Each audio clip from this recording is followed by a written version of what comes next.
į gylį akmuo, į podį skausmą akmuo, priglausti galvai akmuo, atmingas buvo akmuo.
Bet akmenius užvežda, ne?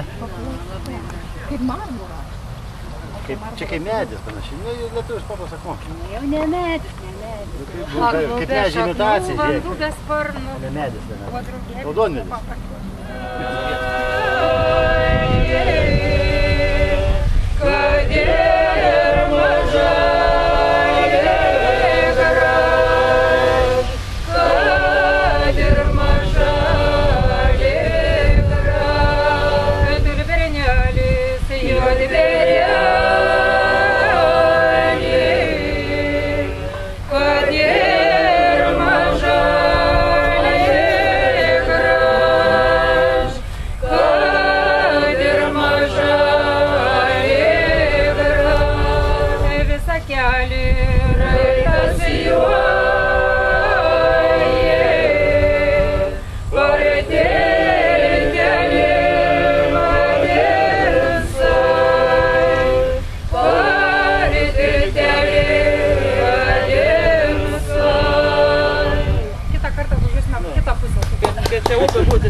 Reikėjo vakarą, tai būtų...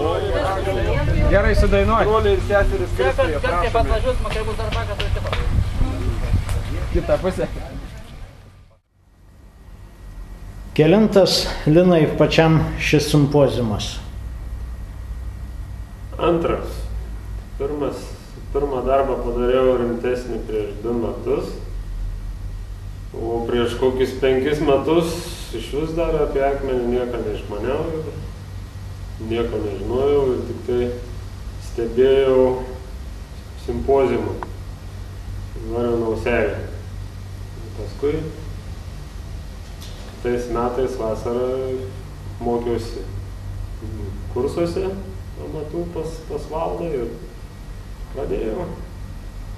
Kas svarbiausia prakalbinant akmenį? Kokia būna pradžia? Pradžia būna svarbiausia ir sunkiausia rasti mintį, sugalvoti kažką, kas nebūtų nuvalkiota, kas būtų mintis, kad įdėtas darbas nenueitų veltui. Ir paskui jau ieškai akmens, darysi eskizus, akmenį ieškai ir technikos reikalas padaryti. Šių metų simpoziumo paties skulptūra. Gal galėtum trumpai papasakoti apie ją? Šiais metais darau drugį. Na, drugys tai man asocijuojasi su grožiu, su gėriu, bet šiaip drugys pats savaime toks trumpalaikis reiškinys. Taip, kad aš iš akmens darant, akmuo tai kaip ir amžinybės simbolis, čia gavosi toksai gėris, tik tai kažkiek ilgesnis jau. Šiaip mintis iš pradžių buvo netgi kitokia. Ten turėjo tas drugys atspindėti kitą mintį, turėjo būti atliktas šiek tiek kitaip, bet tiesiog pats akmuo pakoregavo. Čia buvo toks atvejis, kai jau darbas buvo įpusėtas ir pakilo audra tokia, vėjas, ir manęs net nebuvo, kolegos matė, kaip pakilo nuo to drugio didelis debesis dulkių sūkurys. Paskui prasidėjo lietus, nuplovė tas visas dulkės nuo akmens ir atsivėrė labai gražus raštas akmens.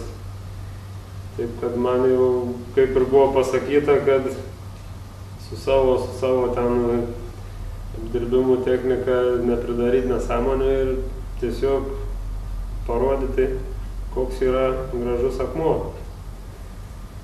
Ir teko pakoreguoti savo mintim. Valdai, kelintas simpoziumas, kuriame pats dalyvauji? Tai 4. simpoziumas, kuriame dalyvauju, nes kaip prasidėjo 2004 metais 1 simpoziumas, tai dabar kas 2 metai, reiškia, yra 4. Kaip pačiam gimsta tos idėjos, kai norisi iš akmens kažką sukurti? Ar tai sunkus procesas? Nu, tos idėjas, tai pirmoji gal tokie, neaišku buvo ką daryti, kažkaip su ta skaitytoja sumaščiau kažkaip, o toliau tiesiog tie nykštukai mano buvo daromi, ten nereikėjo daug galvoti, ten buvo 2 nykštukai, 3 reikėjo daryti, o dabar tiesiog norėjau atiduoti duoklę, reiškia, pačiam Liodanskiui, kadangi jo angelai kapinėse yra padaryti nemažai jaunų, yra, jie kažkiek dasidėjo prie to, kad aš daryčiau tos angelus ir jie tapo mano sertifikuoti, tai tokia duoklę atiduodu jam ir dariau angelą, jau buvau nusprendęs žiemą, jau anksčiau buvau nusprendęs, kad tikrai darysiu angelą. Jis ten stovės prie kapinio ar dar kažkur stovės. tą vietą nusprendėm jau vėliau, visai prieš simpoziumo pradžią, kad prie ligoninės bus. Tai pavadinau Vilties angelu.